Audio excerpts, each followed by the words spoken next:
La semana pasada, ¿recuerdan? Comenzamos a ver el capítulo 5 de Josué.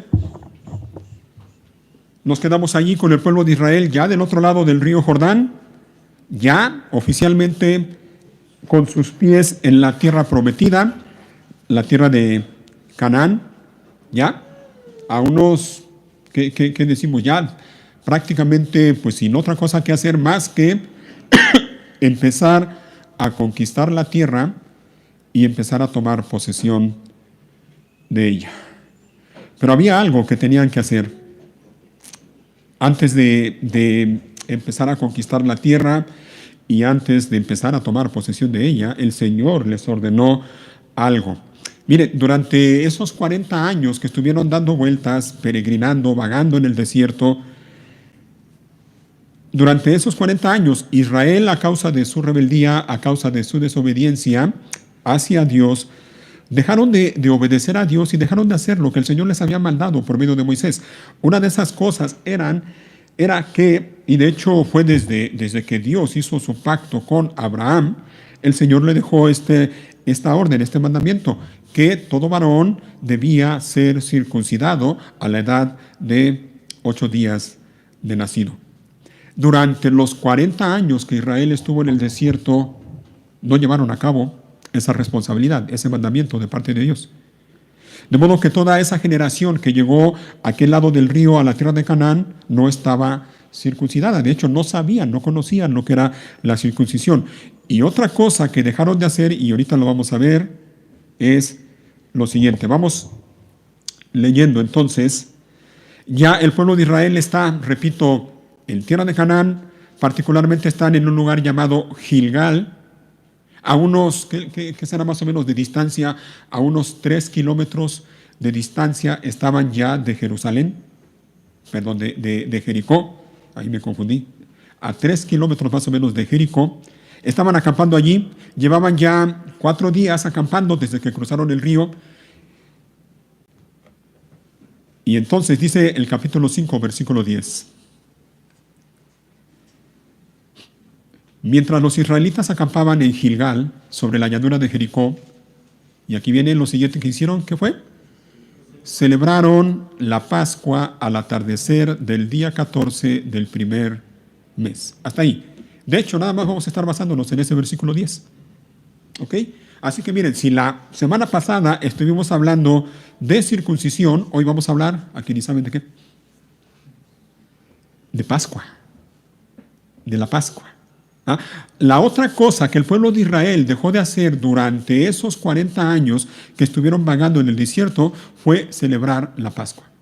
Un mandamiento que el Señor les había dado allá cuando todavía estaban en Egipto.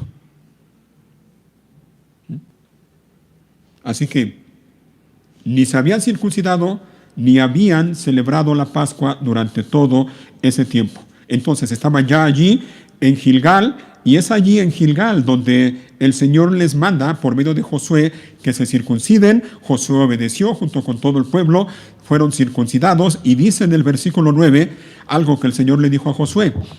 Versículo 9, el Señor le dijo a Josué: hoy he hecho que la vergüenza de su esclavitud en Egipto salga rodando como una piedra. Por eso ese ese lugar se llama Gilgal hasta el día de hoy.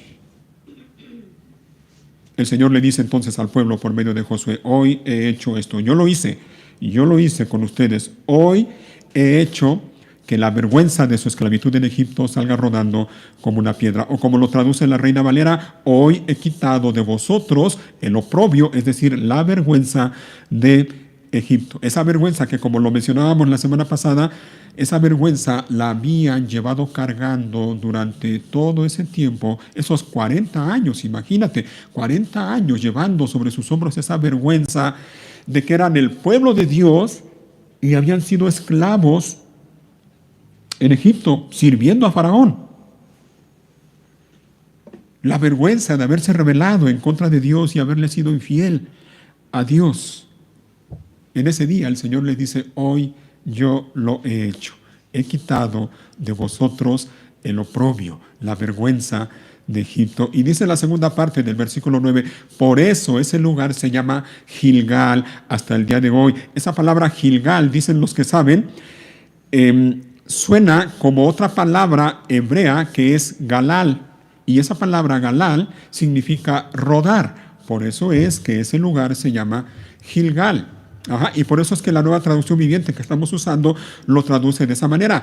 He hecho que la vergüenza de su esclavitud en Egipto salga rodando como una piedra.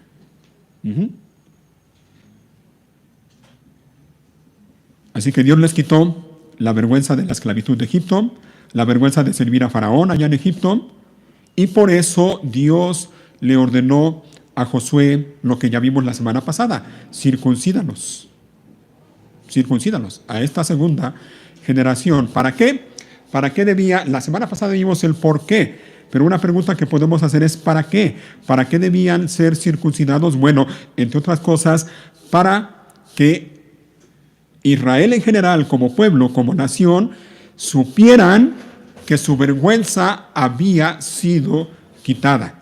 Para que supiera también Israel en general como nación que ahora eran libres, ya no eran esclavos, ahora eran libres.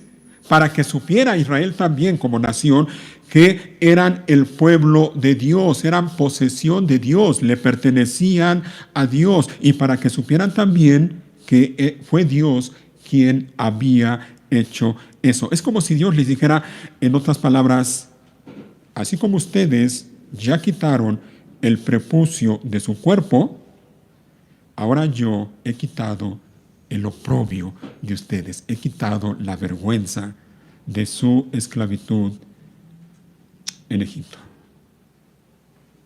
Eso pasó ahí en Gilgal. Y allí en Gilgal también, mientras estaban acampando, entonces después de que fueron circuncidados, dice el versículo 10, celebraron la Pascua al atardecer del tercer día, al atardecer del día 14 del primer mes. Y entonces vamos a hablar y vamos a leer acerca de la Pascua. ¿Ok? Y para esto quiero que me acompañen aquí mismo en el Antiguo Testamento al libro de Éxodo. Vamos a Éxodo capítulo 12. Vamos a regresar en el tiempo, allí, cuando todavía Israel no eran libres de la esclavitud en Egipto. De hecho, todavía estaban allí en Egipto. Y vamos a ver en Éxodo capítulo 12.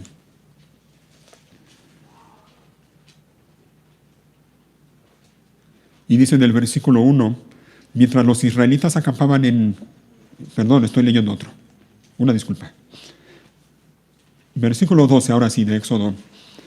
Capítulo 12, versículo 1. Dice, mientras los israelitas todavía estaban en la tierra de Egipto, ¿se fijan?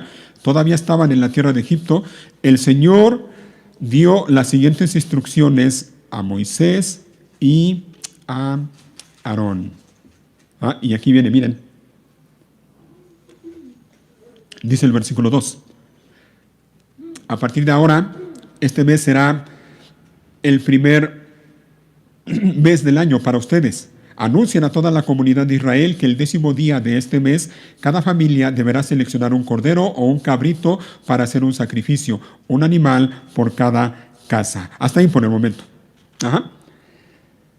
El pasaje que estamos leyendo de Éxodo nos narra, vemos allí cómo el Señor instituyó la celebración de la Pascua cuando Israel aún estaba en Egipto. De modo que mira, en el pasaje que estamos viendo de Josué, capítulo 5, ya cuando Israel estaba en la tierra de Canaán, habían pasado ya 40 años desde que salieron de Egipto hasta ese día. Lo que quiero decir con esto es que habían pasado 39 años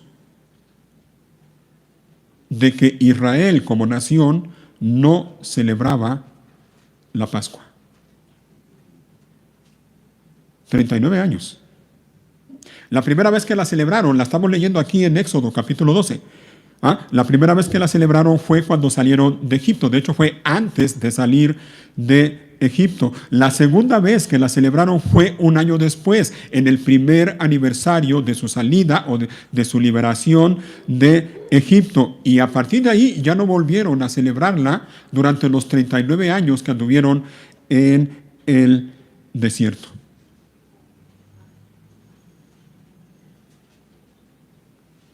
Así que estamos viendo aquí en Éxodo 12 las instrucciones que le dio el Señor a Moisés y Aarón, instrucciones que ellos debían transmitir al pueblo de Israel.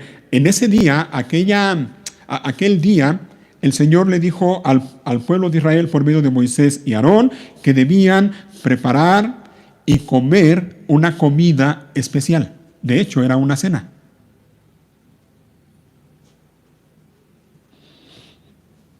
Y quiero que vean conmigo, y espero que no les dé hambre con esto, pero quiero que vean conmigo el menú.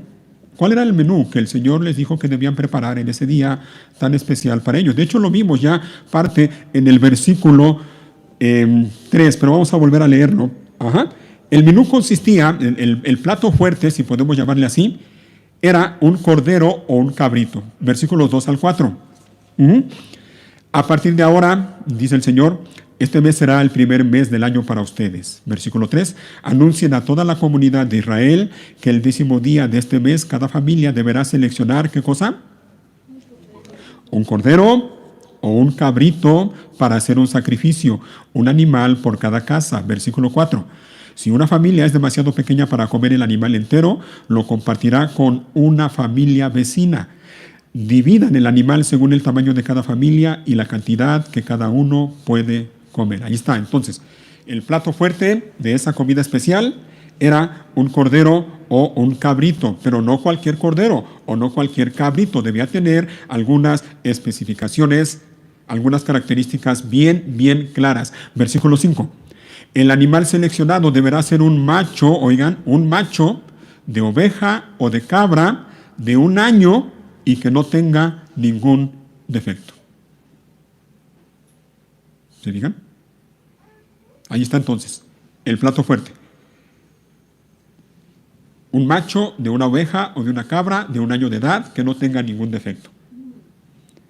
¿Cómo debían preparar esa comida especial? Versículo 6. Cuiden bien el animal seleccionado hasta la tarde del día 14 de este primer mes. Entonces toda la asamblea de la comunidad de Israel matará su cordero o cabrito al anochecer. Vamos a brincarnos al versículo 8, la primera parte. Esa misma noche, ¿qué tenían que hacer? Asarán la carne al fuego. ¿Cuál carne? La del cabrito o el cordero que habían elegido, macho de un año sin defecto, tenía que ser asado al fuego. Y miren qué más dice el Señor, versículo 9. No comerán nada de la carne, ni cruda, ni hervida en agua. ¿Se fijan? Las instrucciones son claras, ¿eh? No coman nada de la carne, ni cruda, ni hervida en agua. Asarán al fuego el animal entero con la cabeza, las patas y las entrañas. Versículo 10. No dejen ninguna sobra para el día siguiente. Quemen todo lo que no hayan comido antes de la mañana. Así que allí está el plato fuerte y cómo debían prepararlo. Ese plato fuerte debían acompañarlo con algo más. Versículo 8, la segunda parte. La segunda parte del versículo 8. Esa misma noche asarán la carne al fuego. Bueno, desde el principio, dice el 8. Asarán la carne al fuego y la comerán acompañada de hojas verdes y amargas y pan sin levadura. ¿Se fijan? Ahí está la comida, el menú para ese día.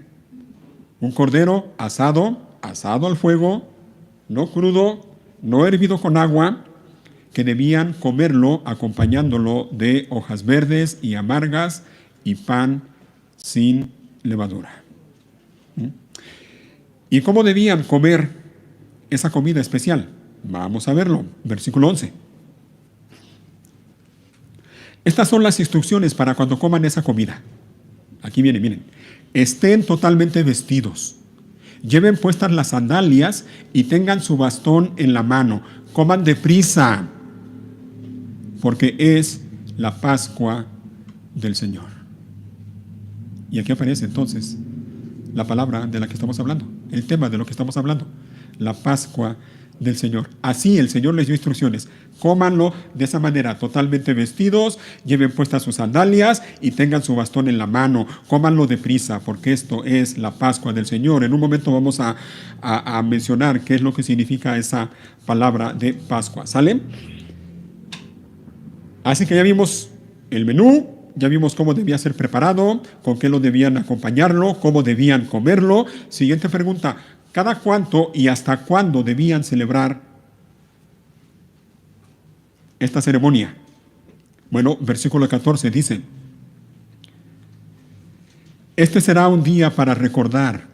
Oigan, cada año, de generación en generación, deberán celebrarlo como un festival especial al Señor. Esta es una ley. ¿Para cuándo? Para siempre. 17. Celebren el festival de los panes sin levadura, porque les recordará que este mismo día yo saqué a sus grandes multitudes de la tierra de Egipto. Este festival será para ustedes una ley perpetua. Celebren este día de generación en generación. Versículo 24. Vamos a brincarnos al 24. Recuerden que estas instrucciones son una ley perpetua que ustedes y sus descendientes deberán obedecer para siempre. 25. Cuando entren en la tierra que el Señor ha prometido darles, seguirán celebrando esta ceremonia. ¿Se fijan? Y precisamente en eso estamos, ¿no? En Josué capítulo 5. Ya el pueblo estaba allí en la tierra de Canaán, la tierra prometida, y retomaron la celebración de la Pascua. ¿Sale? Entonces ya vimos cada año tenían que celebrarla. Ajá. Recordar ese día especial cuando el Señor nos liberó de la tierra de Egipto, pero algo más, y ahorita lo vamos a mencionar también. Ajá. Debían hacerlo como un memorial, como un recordatorio. Lo leímos ya en el versículo 17, cuando dice, celebren esto porque les recordará que este mismo día yo saqué a sus grandes multitudes de la tierra de Egipto. Así que debían celebrarlo cada año, recordando lo que el Señor hizo a favor de ellos, y debían celebrarlo y conmemorar ese día tan importante de generación en generación. De hecho, es la principal fiesta de los judíos. De hecho, hasta la fecha siguen celebrándolo. Ahora, siguiente pregunta. ¿Quiénes podían comer esta comida especial? Dicho de otra manera, ¿quiénes podían celebrar esta celebración, valga la redundancia, y quiénes no? ¿Quiénes sí y quiénes no? Vamos a verlo aquí mismo en Éxodo 12, versículo 43.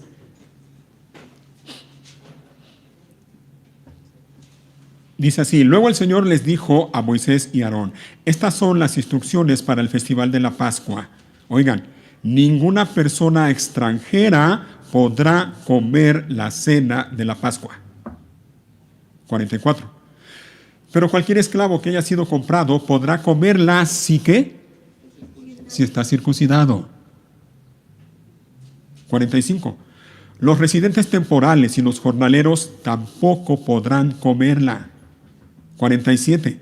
Toda la comunidad de Israel debe celebrar el festival de la Pascua. ¿Se fijan? ¿Quiénes no y quiénes sí? 48. Si los extranjeros que viven entre ustedes desean celebrar la Pascua del Señor, ¿qué tenían que hacer primero?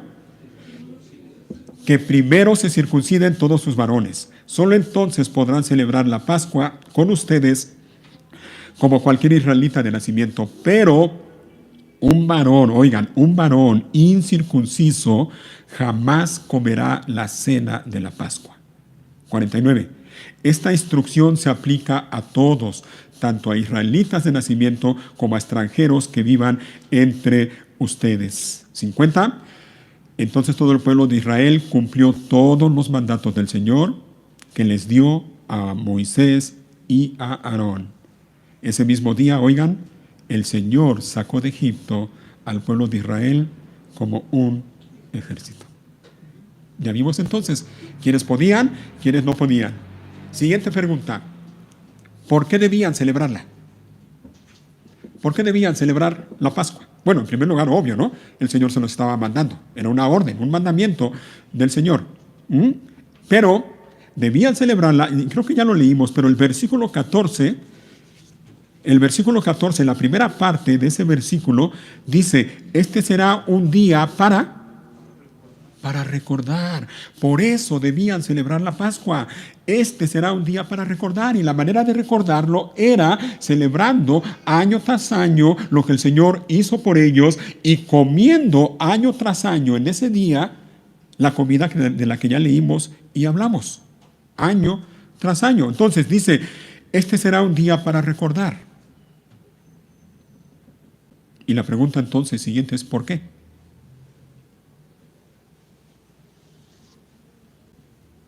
Y dice el versículo 17, celebren el festival de los panes sin levadura porque les recordará, ¿se fijan? Porque les recordará que este mismo día yo saqué a sus grandes multitudes de la tierra de Egipto. Vamos a brincarnos al versículo 40. Todavía estamos en Éxodo 12, versículo 40. El pueblo de Israel había vivido, ¿cuántos años allí en Egipto? 430 años como esclavos en Egipto. Versículo 41. De hecho, fue precisamente el día en que se cumplieron los 430 años que toda esa gran multitud del Señor salió de Egipto. 42. Esa misma noche, el Señor cumplió su promesa de sacar a su pueblo de la tierra de Egipto. Así que esa noche le pertenece a Él. Y por eso, oigan, todos los israelitas deberán conmemorarla cada año de generación en generación. Claro, ¿no? Claro.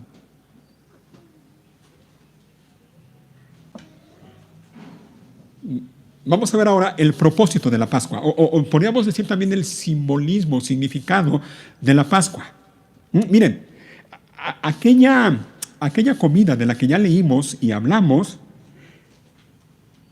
esa cena que Israel tenía que celebrar, esa noche que el Señor los liberó de Egipto, era algo más que una simple comida. No era cualquier comida, era algo más que una simple comida. Se trataba de una ceremonia solemne, se trataba de un memorial para recordar y para celebrar. ¿Qué cosa? Lo que ya leímos. Dios instituyó esa fiesta para Israel allá en Egipto con el fin de conmemorar y celebrar solemnemente la libertad, la liberación de la esclavitud de Egipto. Pero eso no es todo. Y de hecho, lo que voy a mencionar creo que es lo más importante. Sí, la Pascua, Dios la instituyó con ese propósito, para que Israel recordara cada año cómo Dios lo liberó de la esclavitud de Egipto. Pero eso no es todo, hay algo más y es más importante. Mucho más importante. Israel debía que recordar año tras año y celebrar también año tras año algo que tenía que ver con ellos y que tenía que ver con Dios y que tenía que ver con el animal sin defecto que tenían que matar o sacrificar durante la Pascua. ¿Notaste lo que dice? Ya lo leímos, pero ¿lo notaste en el versículo 3, la segunda parte? Cuando les dice el Señor, cada familia deberá seleccionar un cordero o un cabrito para hacer, ¿qué cosa? Para hacer un sacrificio. No dice para hacer una cena, no dice para hacer una comida, dice para hacer un sacrificio. Ellos, Israel como nación, año tras año tenía que recordar lo que Dios hizo con ellos. Lo que recordaban no era tanto la liberación de la esclavitud de Egipto, sino lo que ocurrió con ellos aquella noche, lo que Dios hizo con ellos. Miren, versículo 7, que no lo leímos hace un rato, deliberadamente lo brinqué, pero vamos a leerlo ahora. Versículo 7. Después, les dice el Señor, tomarán parte de la sangre y la untarán en ambos lados y en la parte superior del marco de la puerta de la casa donde comen el animal. ¿Te fijas?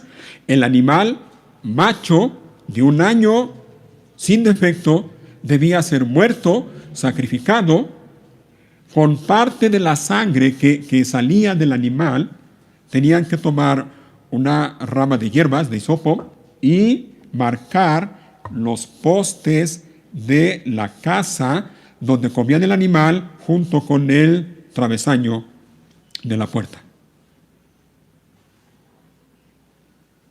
Versículo 12. Y aquí viene, miren, vamos entrando ya en materia. Versículo 12. Esa noche, miren cómo dice el Señor, esa noche pasaré por la tierra de Egipto y heriré de muerte a todo primer hijo varón y a la primera cría, macho de los animales en la tierra de Egipto. Oigan, a mí me encanta esto que dice enseguida, y si puedes subrayarlo allí en tu Biblia. Dice el Señor, ejecutaré juicio contra todos los dioses de Egipto. Óiganlo bien, ¿por qué? Dice él, porque yo soy el Señor. Solo Él, óyelo bien, solo Él tiene la autoridad y el poder para hacer esta declaración, y solo Él tiene la autoridad y el poder para hacer lo que hizo allá en Egipto. Él es el Señor.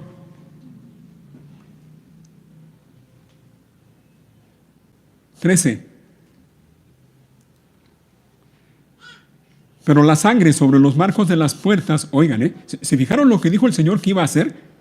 Vamos a leerlo nuevamente, versículo 12. Dice, esa noche pasaré por la tierra de Egipto y heriré de muerte a todo primer hijo varón y a la primera cría macho de los animales en la tierra de Egipto. Ejecutaré juicio contra todos los dioses de Egipto, porque yo soy el Señor. Pero, dice el 13, pero la sangre sobre los marcos de las puertas servirá de señal para indicar las casas donde ustedes estén. Cuando yo vea la sangre, oigan, cuando yo vea la sangre, pasaré de largo. Esa plaga de muerte no los tocará a ustedes cuando yo hiera la tierra de Egipto. Luego Moisés mandó llamar a todos los ancianos de Israel y les dijo, vayan y seleccionen un cordero o un cabrito por cada una de sus familias y maten el animal para la Pascua. Dejen escurrir la sangre en una vasija. Después tomen un manojo de ramas de hisopo y mójenlo en la sangre. Con el hisopo unten la sangre en la parte superior y en ambos lados del marco de la puerta de sus casas. Que nadie salga de la casa hasta la mañana. Pues el Señor pasará por la región para herir de muerte a los egipcios. Pero cuando él vea la sangre en la parte superior y en ambos lados del marco de la puerta, oigan, el Señor pasará a esa casa de largo. No permitirá que su ángel de la muerte entre en la casa de ustedes y los hiera de muerte. 25. Versículo 25. Cuando entren en la tierra que el Señor ha prometido darles, seguirán celebrando esta ceremonia. 26. Entonces sus hijos preguntarán, ¿qué significa esta ceremonia? Y ustedes contestarán, oigan, es el sacrificio de la Pascua del Señor. ¿Por qué? Porque Él pasó de largo las casas de los israelitas en Egipto, y aunque hirió de muerte a los egipcios, ¿qué dice enseguida? Salvó a nuestras familias. Eso es principalmente lo que Israel debía celebrar año tras año con esta ceremonia. Que el Señor tuvo misericordia de ellos, que no los aniquiló como aniquiló al pueblo de Egipto. De hecho, mira,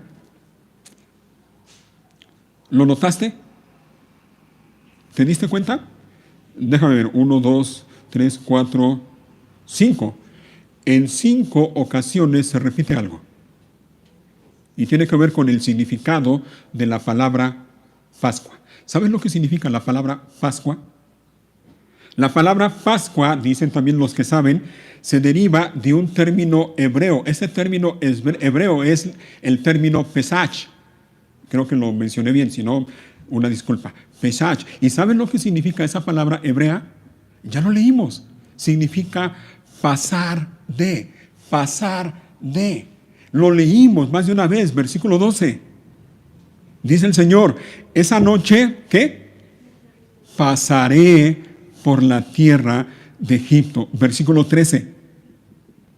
Pero la sangre sobre los marcos de las puertas servirá de señal para indicar las casas donde ustedes estén. Cuando yo vea la sangre, pasaré de largo. De hecho, la traducción de la palabra Pascua es esa, pasar de largo. Versículo 23, le dice Moisés al pueblo, pues el Señor pasará por la región para herir de muerte a los egipcios. Pero cuando él vea la sangre en la parte superior y en ambos lados del marco de la puerta, el Señor, ¿qué hará? Pasará esa casa de largo. Y versículo 27, y ustedes contestarán, es el sacrificio de la Pascua del Señor, porque Él pasó de largo las casas de los israelitas en Egipto. Ese es el significado de la Pascua. Por eso debían celebrar esto cada año y recordar y conmemorar y celebrar que ese día allá en Egipto el Señor pasó de largo y no los aniquiló como aniquiló a los hijos de los egipcios. Eso es lo que principalmente debían celebrar. Año tras año, la Pascua, la celebración de la Pascua le recordaba al pueblo de Israel, sí, que Dios lo libertó de la esclavitud de Egipto, sí, pero sobre todo la Pascua les recordaba que Dios pasó de largo.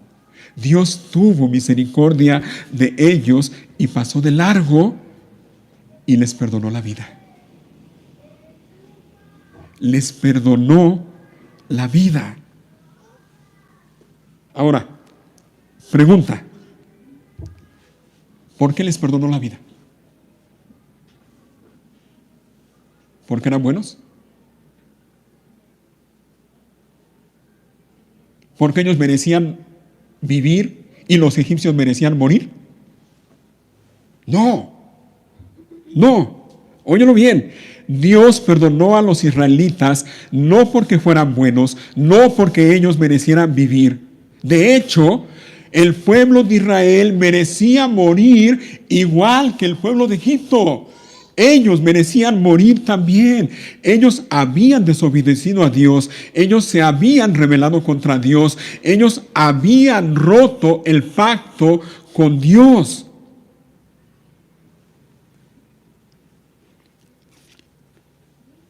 Pero Dios les perdonó la vida.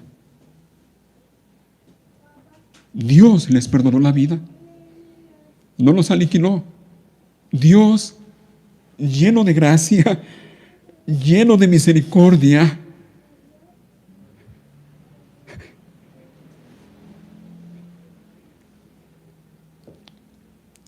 pasó de largo.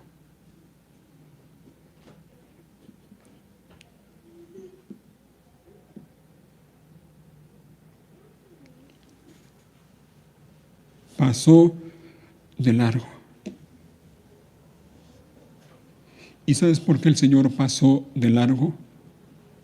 Ya lo leímos.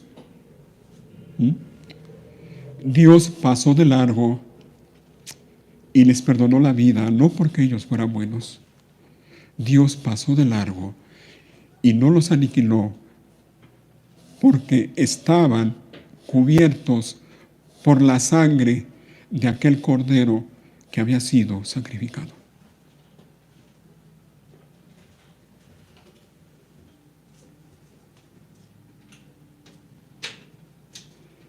Y eso es lo que ellos tenían que celebrar y recordar cada año. Cada año. Mira, Dios es el Señor, Dios es el soberano. Y Él en su soberanía, Él ha establecido la manera, de hecho es la única manera, no hay otra, no la hay. Dios ha establecido la única manera en que los pecados pueden ser perdonados y borrados. Dios ya lo estableció y la única manera es con sangre, porque sin derramamiento de sangre no hay remisión o perdón de pecados.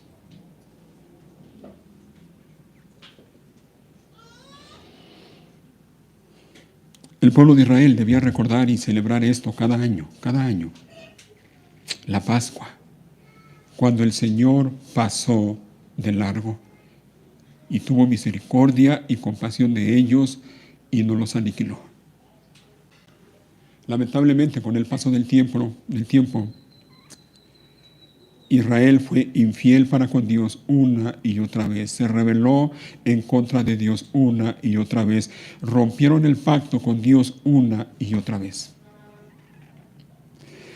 Siglos después de esto que hemos leído aquí en Éxodo, siglos después, el Señor anunció un nuevo pacto. Y quiero que me acompañen a verlo. Jeremías capítulo 31.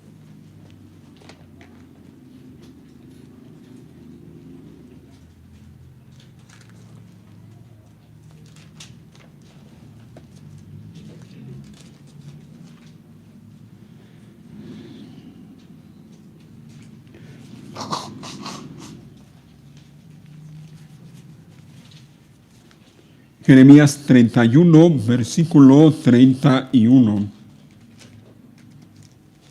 Déjenme ver, sí, es ese. 31, 31. Vamos a leer de ahí en adelante, ¿sale? Palabras del Señor por medio del profeta Jeremías. Y dice en el versículo 31, se acerca el día, dice el Señor, en que haré, ¿qué cosa?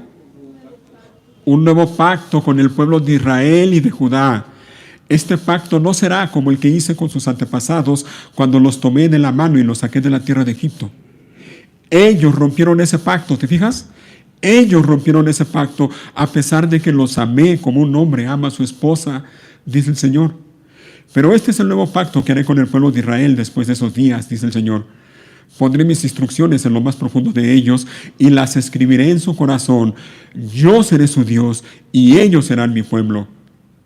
Y no habrá necesidad de enseñar a sus vecinos, ni habrá necesidad de enseñar a sus parientes diciendo, deberías conocer al Señor, pues todos ya me conocerán, desde el más pequeño hasta el más grande, dice el Señor.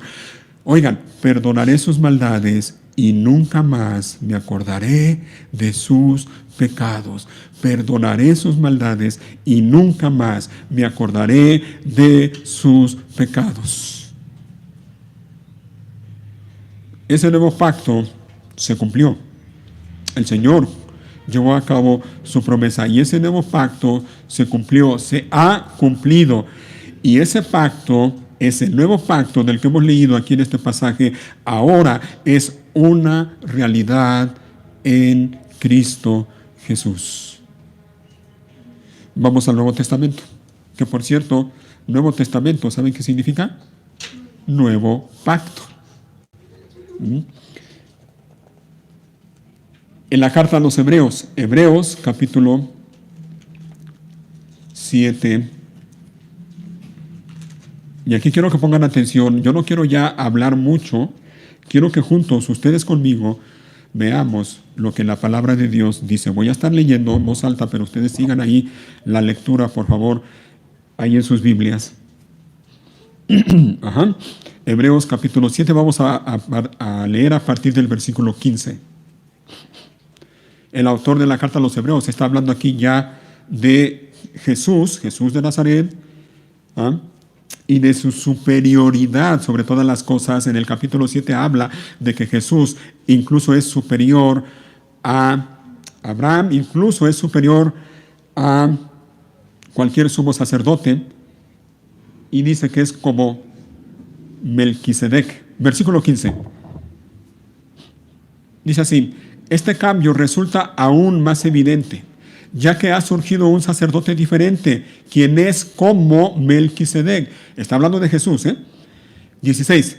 Jesús llegó a ser sacerdote, no por cumplir con la ley del requisito físico de pertenecer a la tribu de Leví, sino por el poder de una vida que no puede ser destruida. Y el salmista lo señaló cuando profetizó, tú eres sacerdote para siempre, según el orden de Melquisedec.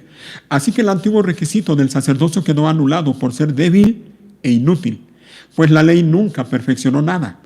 Pero ahora confiamos en una mejor esperanza por la cual nos acercamos a Dios.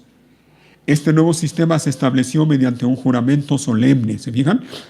Los descendientes de Aarón llegaron a ser sacerdotes sin juramento, pero había un juramento en relación a Jesús, pues Dios le dijo, el Señor ha hecho un juramento y no romperá su promesa. ¿Cuál es ese juramento?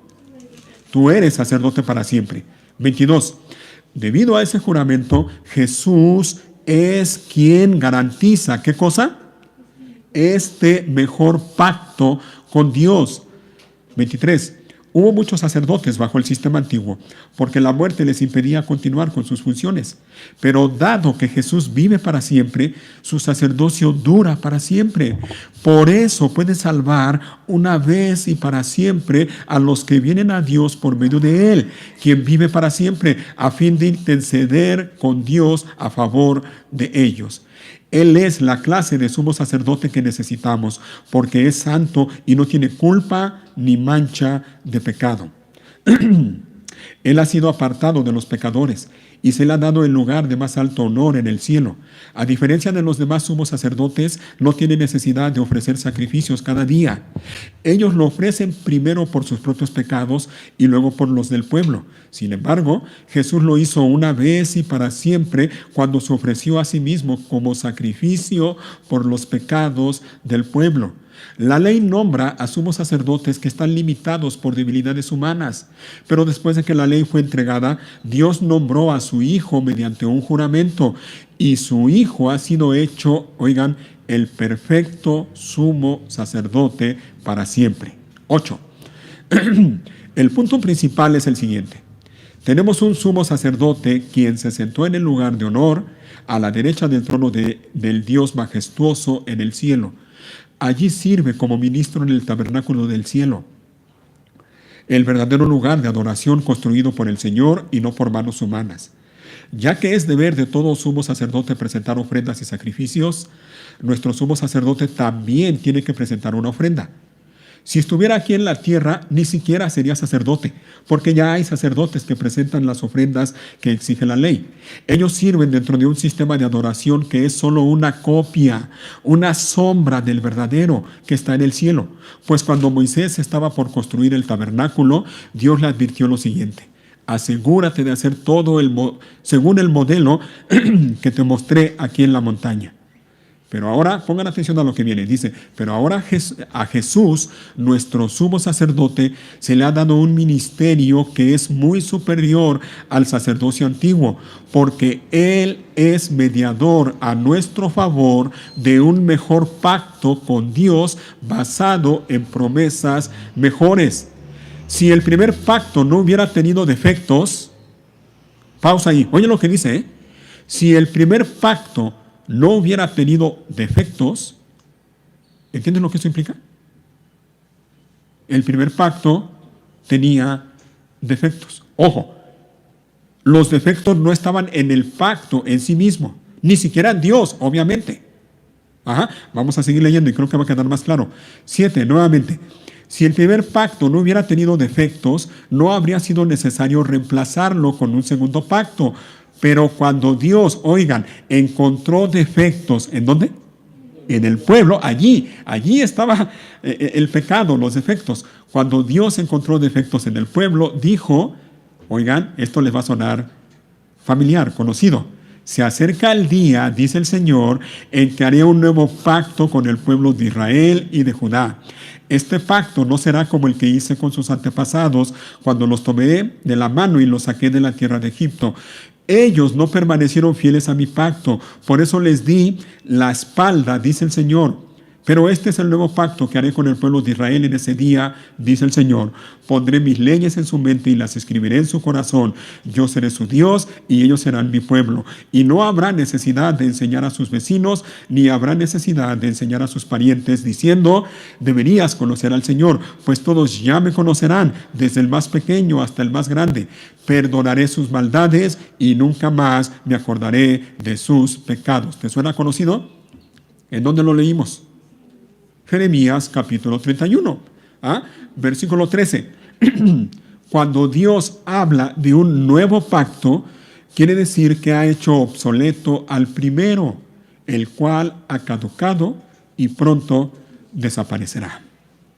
Todavía no terminamos, Déjenme tomar aire. Capítulo 9. Ese primer pacto entre Dios e Israel incluía ordenanzas para la adoración y un lugar de culto aquí en la tierra. Ese tabernáculo estaba formado por 2 salas. En la primera sala había un candelabro, una mesa y los panes consagrados sobre ella.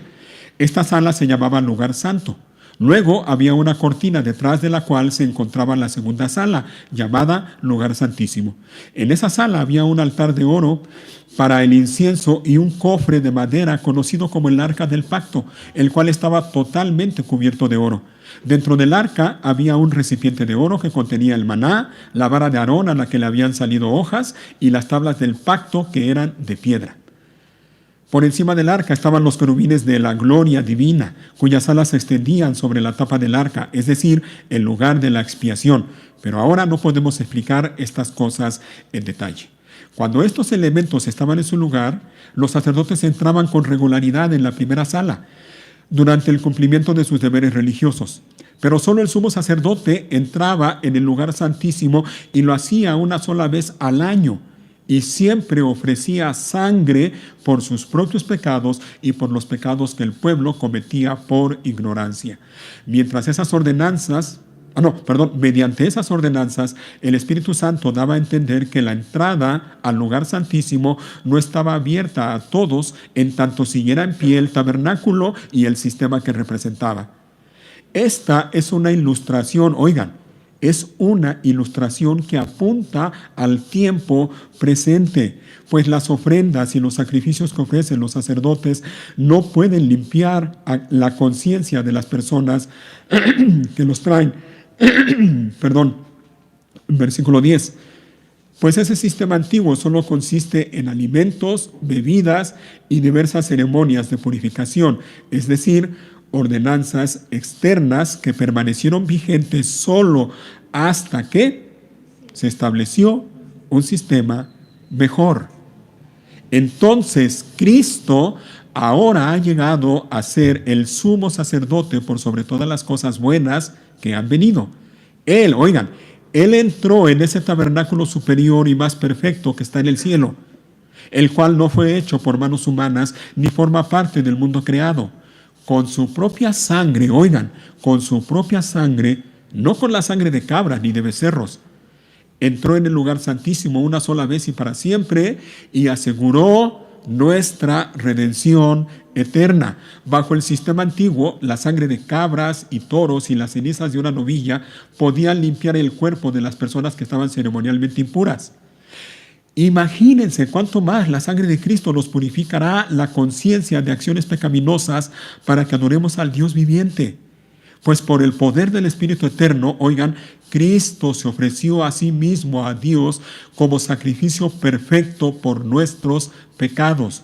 Por eso, Él es el mediador de un nuevo pacto entre Dios y la gente, para que todos los que son llamados puedan recibir la herencia eterna que Dios les ha prometido, pues Cristo murió para librarlos del castigo por los pecados que habían cometido bajo ese primer pacto.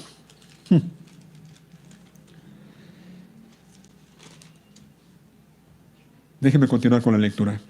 Ahora bien, cuando alguien deja un testamento, es necesario comprobar que la persona que lo hizo ha muerto. El testamento solo entra en vigencia después de la muerte de la persona. Mientras viva el que lo hizo, el testamento no puede entrar en vigencia.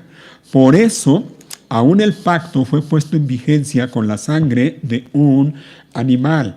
Pues después de que Moisés había leído cada uno de los mandamientos de Dios a todo el pueblo, tomó la sangre de los becerros y las cabras junto con agua y roció tanto el libro de la ley de Dios como a todo el pueblo con ramas de hisopo y lana de color escarlata. Entonces dijo: esta sangre confirma el pacto que Dios ha hecho con ustedes. De la misma manera, roció con la sangre el tabernáculo y todo lo que se usaba para adorar a Dios. De hecho, según la ley de Moisés, casi todo se purificaba con sangre, porque sin derramamiento de sangre no hay perdón. Por esa razón, el tabernáculo y todo lo que en él había, que eran copias de las cosas del cielo, debían ser purificadas mediante la sangre de animales. Pero las cosas verdaderas del cielo debían ser purificadas mediante sacrificios superiores a la sangre de animales. Pues Cristo no entró en un lugar santo hecho por manos humanas, que era solo una copia del verdadero que está en el cielo. Él entró en el cielo mismo para presentarse ahora delante de Dios a favor de nosotros. Y no entró en el cielo para ofrecerse a sí mismo una y otra vez, como lo hace el sumo sacerdote aquí en la tierra, que entra en el lugar santísimo año tras año con la sangre de un animal. Si eso hubiera sido necesario, Cristo tendría que haber sufrido la muerte una y otra vez desde el principio del mundo. Pero ahora, en el fin de los tiempos, Cristo se presentó una vez y para siempre para quitar el pecado mediante su propia muerte en sacrificio. Y así, como cada persona está destinada a morir una sola vez y después vendrá el juicio, así también Cristo fue ofrecido una sola vez y para siempre a fin de quitar los pecados de muchas personas. Cristo vendrá otra vez, no para ocuparse de nuestros pecados, sino para traer salvación. Amén. Amén. Lo leo nuevamente. Cristo vendrá otra vez, no para ocuparse de nuestros pecados, sino para traer salvación a todos los que esperan con anhelo su venida.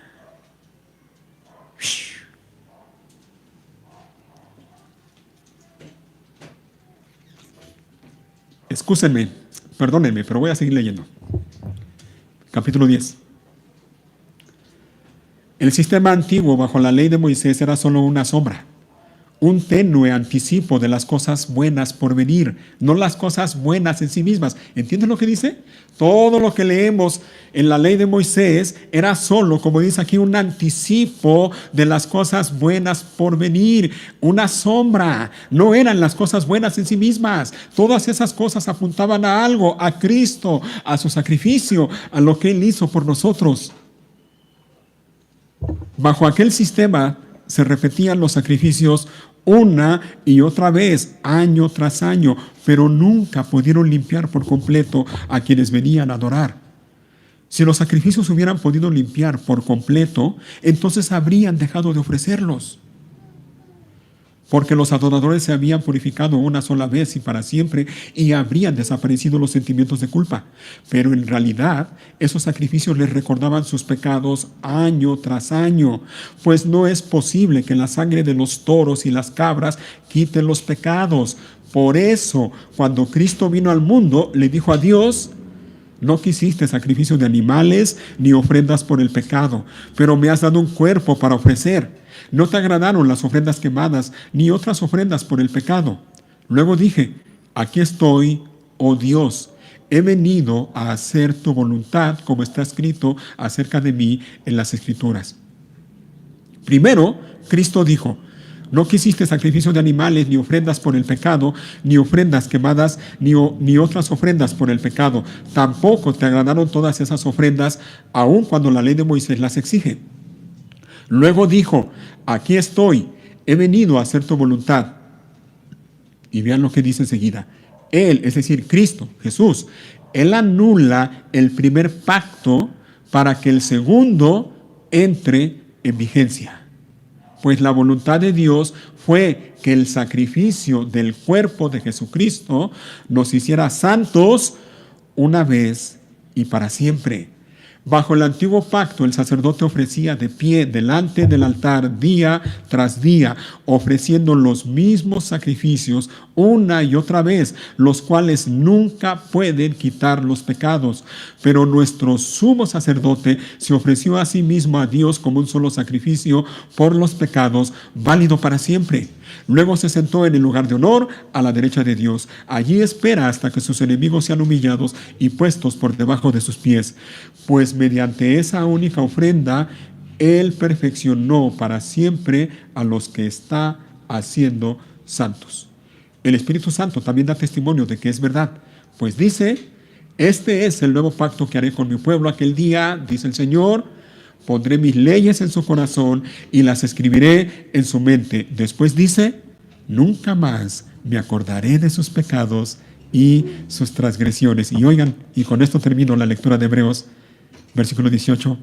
Y cuando los pecados han sido perdonados, ya no hace falta ofrecer más sacrificios. Amén. Amén.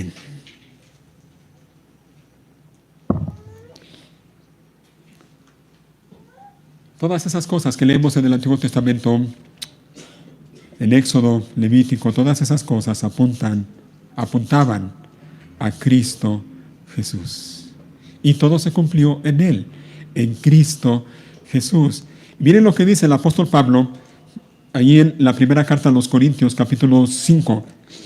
Primera carta a los Corintios, capítulo 5. Y versículo 7.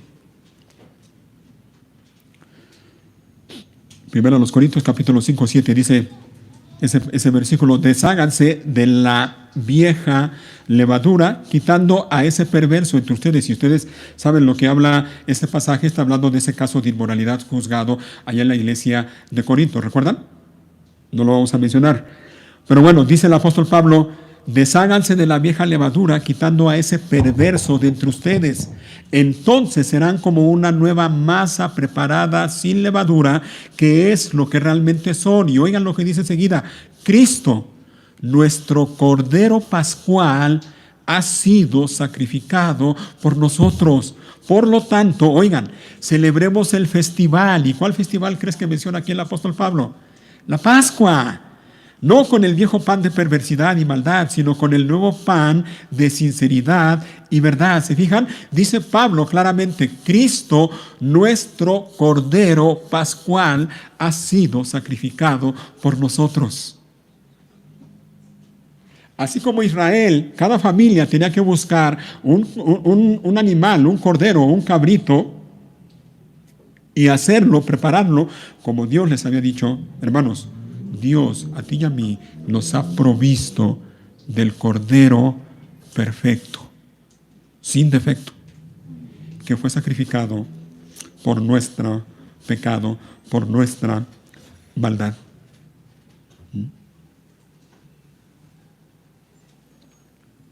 Jesús, como judío que era, celebró la Pascua también. Él celebraba la Pascua cada año, hasta el día en que fue entregado y arrestado y torturado y crucificado.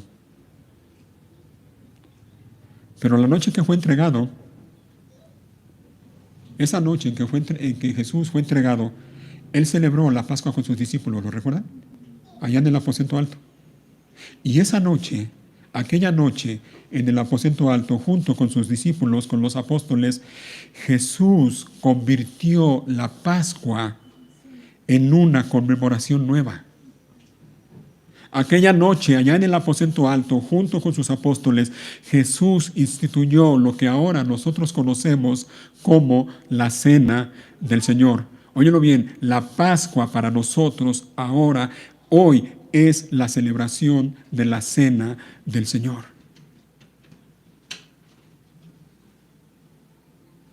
Jesús es nuestro Cordero Pascual, que ya una sola vez y para siempre fue sacrificado.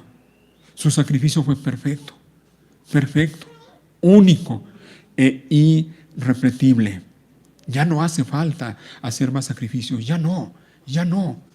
Su sangre preciosa derramada en la cruz del Calvario es más que suficiente para limpiarnos de nuestros pecados, para borrar nuestros pecados. Él es, como dijo Juan el Bautista cuando lo vio que se acercaba a él: he allí el Cordero de Dios que quita el pecado del mundo. Él es el Cordero perfecto que fue crucificado, muerto, entregado por nosotros. Él es.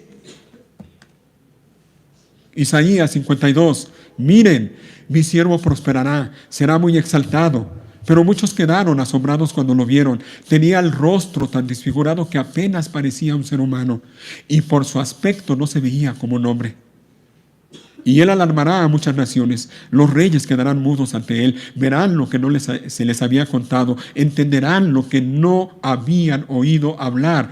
Isaías 53, versículo 1. ¿Quién ha creído a nuestro mensaje? ¿A quién ha revelado el Señor su brazo poderoso? Mi siervo creció en la presencia del Señor como un tierno brote verde, como raíz en tierra seca. No había nada hermoso ni majestuoso en su aspecto, nada que nos atrajera hacia él. Fue despreciado y rechazado, hombre de dolores, conocedor del dolor más profundo. Nosotros le dimos la espalda y desviamos la mirada. Fue despreciado y no nos importó. Sin embargo, fueron nuestras debilidades las que Él cargó. Fueron nuestros dolores los que lo agobiaron. Y pensamos que sus dificultades eran un castigo de Dios, un castigo por sus propios pecados. Pero Él fue traspasado por nuestras rebeliones y aplastado por nuestros pecados. Fue golpeado para que nosotros estuviéramos en paz. Fue azotado para que pudiéramos ser sanados.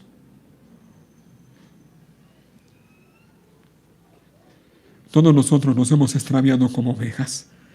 Hemos dejado los caminos de Dios para seguir los nuestros. Sin embargo, el Señor puso sobre Él los pecados de todos nosotros. Fue oprimido y tratado con crueldad. Sin embargo, no dijo ni una sola palabra. Como cordero fue llevado al matadero, y como oveja en silencio ante sus trasquiladores no abrió su boca. Al ser condenado injustamente se lo llevaron. A nadie le importó que muriera sin descendientes, ni que le quitaran la vida a mitad de camino. Pero lo hirieron de muerte por la rebelión de mi pueblo. Él no había hecho nada malo y jamás había engañado a nadie. Pero fue enterrado como un criminal. Fue puesto en la tumba de un hombre rico. Formaba parte del buen plan del Señor aplastarlo y causarle dolor. Sin embargo, cuando su vida sea entregada en ofrenda por el pecado, tendrá muchos descendientes, disfrutará de una larga vida y en sus manos el buen plan del Señor prosperará. Cuando vea todo lo que se logró mediante su angustia, quedará satisfecho. Y a causa de lo que sufrió, mi siervo justo hará posible que muchos sean contados entre los justos, porque Él cargará con todos los pecados de ellos. Y allí estamos tú y yo. Yo le rendiré los honores de un soldado victorioso, porque se expuso a la muerte, fue contado entre los rebeldes, cargó con los pecados de muchos e intercedió por los transgresores.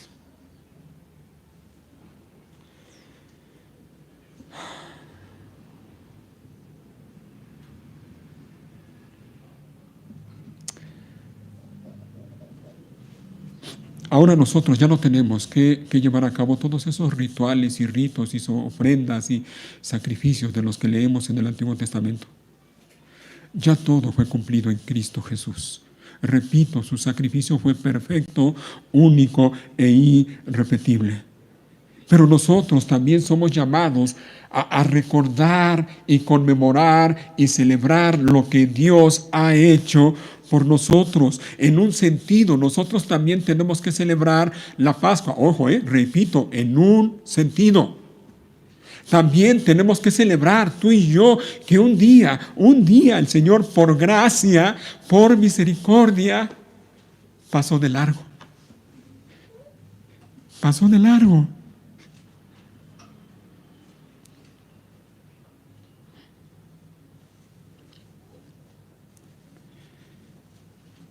Y no te aniquiló.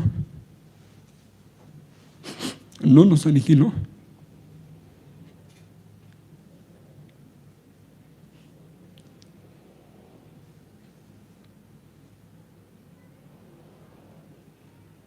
Cuando nosotros estábamos muertos en nuestros delitos y pecados, Él nos dio vida juntamente con Cristo. Y lo hizo no porque nosotros lo mereciéramos, no porque seamos buenos, no. Lo hizo porque Él es rico en misericordia.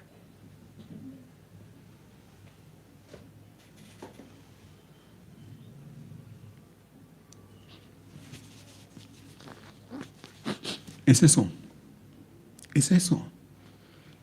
lo que recordamos. Es eso lo que celebramos, ya no cada año, cada primer día de la semana que venimos aquí. Es eso lo que recordamos y celebramos. La pregunta es, ¿lo haces? Vienes a este lugar cada domingo con eso en mente, recordando lo que Cristo hizo por ti, o dicho de otra manera, recordando lo que Dios hizo por ti por medio de Cristo. ¿Es así o no? ¿O simplemente te da flojera venir a este lugar?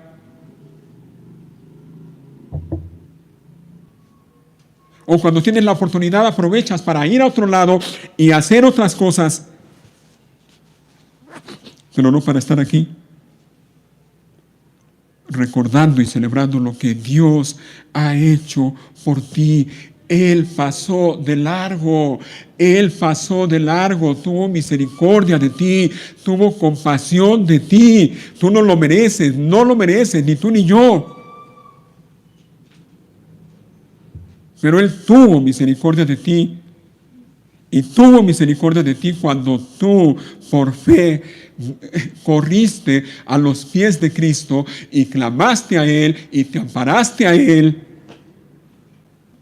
Y su sangre derramada en la cruz del Calvario te cubrió.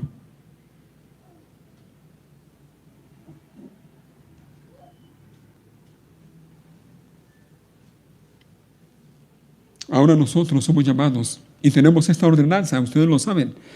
Tenemos la ordenanza de la cena del Señor, recordar de manera especial el sacrificio de nuestro Señor Jesucristo. En la celebración de la cena del Señor recordamos y anunciamos la muerte de Cristo, su sacrificio hecho a favor de nosotros, pero también recordamos y anunciamos su inminente regreso. Él viene, Él viene. En la celebración de la cena del Señor recordamos que Dios muestra su amor para con nosotros en que siendo aún pecadores, Cristo murió por nosotros. Y un día, hermano, un día será una realidad. Y esto es así, tan real como que estamos aquí. Un día los que estamos en Cristo, un día los que hemos corrido a Él y nos hemos amparado por la fe en Él, y hemos confiado en Él y en su sacrificio, un día será una realidad. Un día estaremos en el cielo, delante de Él, delante del Cordero que fue inmolado, y un día formaremos parte de esa enorme multitud que van a cantar y van a decir de esta manera: tú eres digno de tomar el rollo y romper los sellos y abrirlo, porque tú fuiste sacrificado y tu sangre pagó el rescate para Dios de gente de todo pueblo, tribu, lengua y nación, y la has transformado en un reino de sacerdotes para nuestro Dios. Un día estaremos delante del Cordero y estaremos cantando con una enorme multitud diciendo: digno es el Cordero que fue sacrificado de recibir el poder y las riquezas y la sabiduría y la fuerza y el honor y la gloria y la bendición. Un día estaremos ahí y oiremos las palabras que dirán: bendición y honor y gloria y poder le pertenecen a aquel que está sentado en el trono y al Cordero por siempre y para siempre. Y un día, al escuchar esto, tú y yo diremos junto con toda aquella multitud: amén, amén, amén.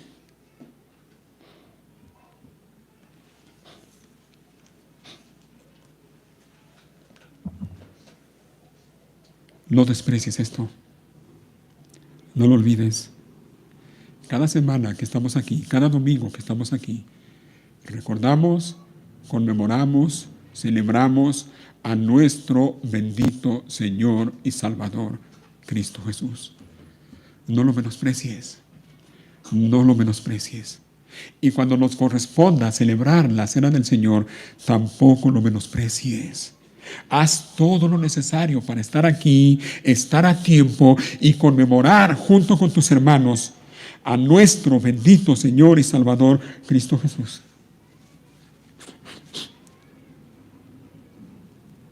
Y cuidado, y termino con esto.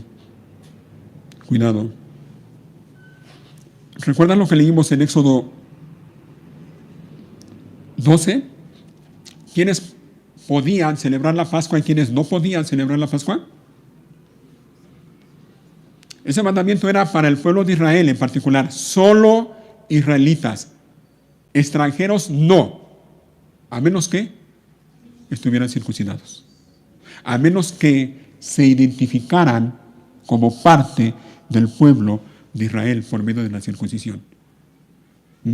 De hecho, ve el orden, lo vimos allí en el libro de Josué, ve el orden. Primero fueron circuncidados cuando pasaron el río Jordán, y Dios les dijo: hoy he quitado su oprobio, el oprobio de Egipto. Fueron circuncidados por Dios, no físicamente, sino en el corazón. Dios quitó de su corazón el oprobio, la vergüenza, el pecado. Eso es lo primero, lo primero. Y después de eso vino la circuncisión física, como señal de lo que Dios había hecho ya en el corazón de ellos. Y después de eso celebraron la Pascua. ¿Ven el orden? ¿Por qué comento esto? Oídlo bien. La cena del Señor es únicamente para que la celebren quienes son parte de la iglesia de Cristo. Aquellos que han reconocido a Cristo Jesús como Señor y Salvador. Solo ellos pueden celebrarla. Los que no, la exhortación y la advertencia es: ni lo hagas. Porque te puedes enfrentar a la seria disciplina de Dios. Si eres parte del cuerpo de Cristo, si has entregado tu vida a Cristo Jesús y le has reconocido como Señor y Salvador, tú eres parte de la iglesia también. Y la ordenanza para ti es: celebra la cena del Señor. Si no lo has hecho, si no has reconocido a Cristo Jesús, y mira, tu vida tiene que dar muestras claras de eso, pero si no lo has hecho, ahí vuelvo y repito, la exhortación y la advertencia es: no lo hagas. No lo hagas, porque si lo haces, lo estás haciendo de manera indigna. Y puedes enfrentarte a la disciplina y al juicio de Dios. Lee 1 Corintios 11.